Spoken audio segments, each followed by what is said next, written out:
La première chose à faire qu'un marié qui se retrouve avec un conjoint fossoyeur, quelqu'un, depuis que tu l'as épousé, tu as remarqué que tu n'évolues pas. Au contraire, tu étais un peu là, high level, mais depuis que tu es avec lui, il t'a rabaissé. Vous savez qu'il y a des femmes, moi j'en ai rencontré dans mon ministère, qui se marient à un gars par amour, et malheureusement, un amour aveugle. Attention, attention avec l'amour aveugle. L'amour doit voir, l'amour a des yeux. Seulement il faut que toi tu les utilises bien. Ces femmes-là se sont mariées avec des hommes. Je te dis, cette femme-là, elle était genre très bien classée. Elle aimait son travail, elle aimait son corps, elle prenait soin d'elle. Mais quand elle s'est mariée, même manger sur la table devient un problème. Ça veut dire l'homme, il aime le retour aux sources. Il aime manger par terre. Et elle-même aussi est descendue. Tout ce qu'elle aimait et qu'elle bâtissait, l'homme l'a ramenée vers le bas. Tu la vois en train d'aller chercher son mari au milieu d'un bar bizarre. Ça veut dire que ces bars-là, c'est comme s'il veut tomber. Même le bar lui-même, la fondation est bizarre. Ça veut dire que la femme se retrouve avec un gars qui l'amène vraiment dans l'abrutissement. Il y a des gens comme ça. Il y a des femmes qui vivent ça. Est-ce que quelqu'un entend? Lorsqu'il dit, elle dit à son mari, écoute chérie, on peut aussi organiser la maison comme ça. Pourquoi? C'est pas important. Moi j'ai grandi dans... Donc si toi tu as grandi à même le sol, il faut que tes enfants aussi grandissent à même le sol. Que Jésus t'épargne. Si tu es marié et que tu as épousé un Nabal, tu as épousé un Nabal ou une Jézabel, une personne qui détruit ton avenir, écoute, prie pour que tu ne sois jamais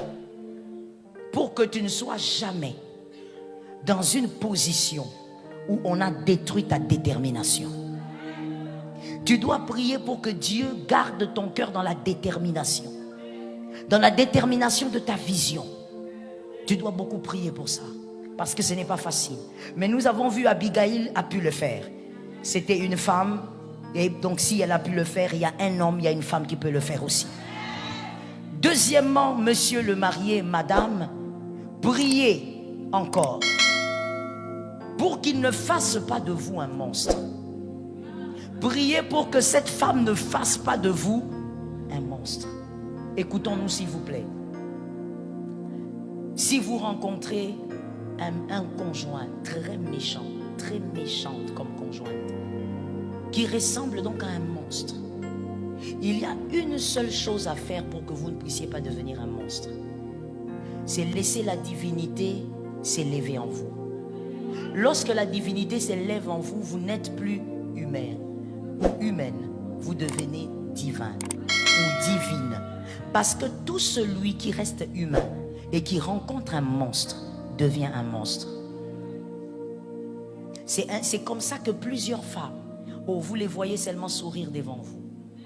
Mais à l'intérieur, elles ne sont plus les femmes qu'elles étaient il y a quelques années. Elle a rencontré un homme tellement méchant qui a transformé, qui l'a déformé. Elle a un caractère qu'elle n'avait pas, même dans sa famille. Lorsque ses frères la regardent, ses frères ne la reconnaissent pas. Pourquoi? Parce que si tu n'élèves pas le divin en toi, tu deviendras un monstre. Écoutez-moi, l'une des choses qui transforme négativement le cœur d'un homme et avec une très grande rapidité, c'est la douleur. Quand une personne est dans la douleur, fais attention avec elle. Quand une personne souffre, parlons maintenant froidement. Monsieur, commençons par vous. Ou même madame, vous deux. Ne vous sentez pas très fort parce que votre conjoint, votre conjointe semble être dans la faiblesse. Vous avez développé une méchanceté envers l'autre et l'autre a décidé de se taire. Ne vous sentez pas fort. À votre place, je fuirai. Lorsque vous constatez, madame, que votre mari, malgré vos mortifications, votre mari a opté pour le silence, commencez à avoir peur. Monsieur, vous brimez votre femme parce que vous êtes fort. Elle est faible. Et parce qu'elle ne dit rien, vous la battez. Et des fois, vous revenez, vous l'humiliez. Mais parce qu'elle a opté pour le silence, je vous supplie, même si c'est en distanciel, écoutez-moi, ne vous sentez pas fort, vous êtes en danger. La douleur est l'un des éléments qui a la capacité, avec une très grande rapidité, de faire d'un homme bien, une femme bien, un monstre. C'est ainsi que vous regarderez les documentaires un peu partout dans le monde. Vous allez vous poser la question, comment cette petite fille a pu tuer sa famille? Comment cet homme qui semble très calme a pu tuer toute sa famille? On ne joue pas avec la douleur. Lorsque ton conjoint te dit qu'il a mal à cause d'une chose que toi tu fais de manière récurrente, prends ça au sérieux. Ne fais pas le gamin. Le gamin fait quoi? On lui dit que ça dérange. Il s'en fout. Tu es un gamin. Tu es une gamine. Même si tu as 60 ans. Une personne mature prend en compte la douleur de son conjoint. Parce que c'est avec lui que tu vis. Est-ce que quelqu'un m'entend? Et je veux même rajouter quelque chose par rapport à la douleur. J'ai vu beaucoup de couples se battre dessus. Mon frère, arrête avec ce genre de questions. Quand ta femme te dit que ça lui a déplu, elle a mal, tu dis, qu'est-ce que j'ai fait?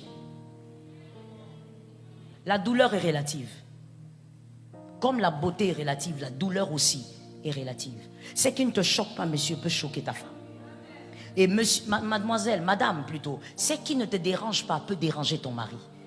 Quand il te dit, je suis dérangé, il ne faut pas lui dire, j'ai fait quoi? Il y a quoi ici? Il n'y a rien. Dans votre famille, comme vous avez des...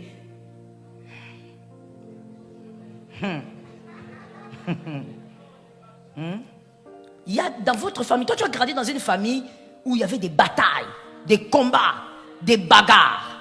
Vous vous réveillez dans les bagarres et vous dormez. Alors quand elle te dit que ce que tu m'as dit m'a blessé, mais qu'est-ce que je t'ai dit? Je ne t'ai rien dit. D'ailleurs, je pouvais dire pire que ça. La douleur est relative. Si toi tu n'as pas mal face à ce genre d'attitude, lui, elle est libre d'avoir mal. Je dis à quelqu'un donc, attention avec la douleur. Ne deviens pas un monstre. Ne laisse personne te déformer.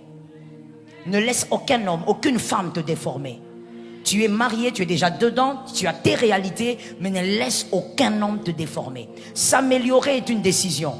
S'empirer est une décision. Ne dis pas, j'ai épousé un mauvais mari, voilà pourquoi je suis comme ça. Alors il t'a vaincu à tous les niveaux. Ne laisse pas le mal te vaincre. Reste toi-même et demande au Saint-Esprit d'ailleurs de protéger ton cœur, que tu sois meilleur.